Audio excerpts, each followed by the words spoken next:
Hello friends, સ્વાગત છે તમારું મારી કુકિંગ ચેનલમાં। આજે આપણે બનાવવાના છીએ બાળકોની પ્રિય અને મોટાને પણ ખૂબ જ ભાવે એવી હોટ ચોકલેટની રેસીપી। તો આપણે રેસીપી બનાવવાનું સ્ટાર્ટ કરીએ। સૌથી પહેલાં એક વાસણમાં આપણે 500 ml જેટલું દૂધ ગરમ કરવા માટે મૂકીશું। દૂધ ગરમ થઈ જાય ત્યાર પછી આપણે તેમાં 2 થી 3 ચમચી જેટલી ખાંડ એડ કરવાની છે।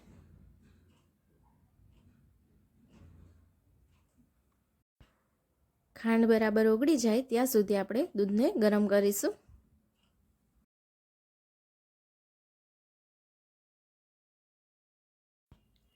હવે આપણું દૂધ ગરમ થઈ ગયું છે, તેમાં આપણે 1 ચમચી જેટલો કોફી પાવડર એડ કરીશું।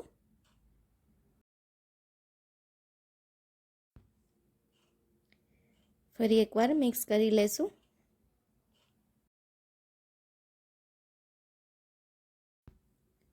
હવે આપણે તેમાં 2 ચમચી જેટલો કોકો પાવડર એડ કરવાનો છે। વિસ્કરની મદદથી આ રીતે કોકો પાવડરને દૂધમાં બરાબર મિક્સ કરી લેવાનું છે અને લમ્સ ન રહી જાય તેનું ખાસ ધ્યાન રાખવાનું છે। ગેસની ફ્લેમ સ્લો રાખવાની છે।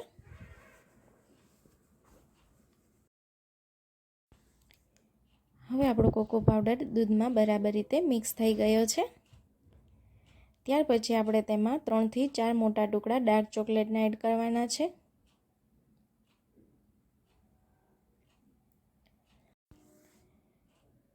ડાર્ક ચોકલેટ મેલ્ટ થઈ જાય ત્યાં સુધી આપણે દૂધને ગરમ કરીશું। 1 થી 2 મિનિટમાં ડાર્ક ચોકલેટ દૂધમાં મેલ્ટ થઈ જશે।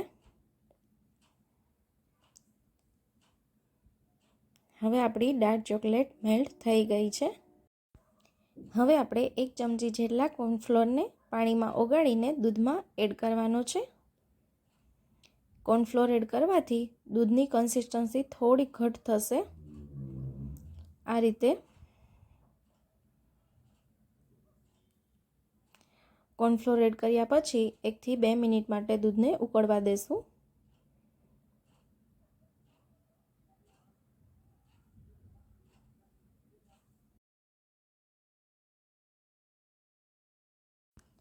હવે આપણી હોટ ચોકલેટ રેડી થઈ ગઈ છે, તો ગેસની ફ્લેમ બંધ કરી દઈશું।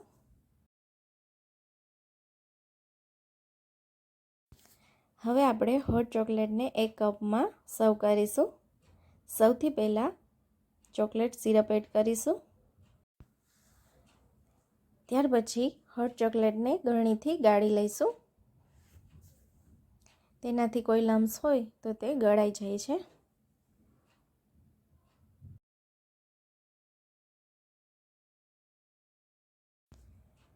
હવે આપણે હોટ ચોકલેટ ઉપર થોડોક ચોકલેટ પાવડર એડ કરીશું।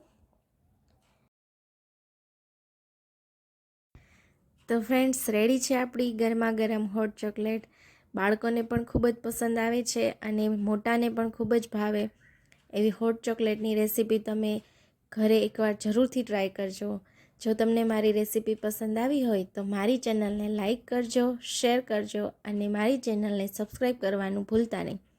આવી જ નવી નવી રેસીપી શીખવા માટે મારી ચેનલને સબસ્ક્રાઈબ કરી લેજો અને બાજુમાં રહેલા બેલ આઇકનને પ્રેસ કરી દેજો। Thank you for watching.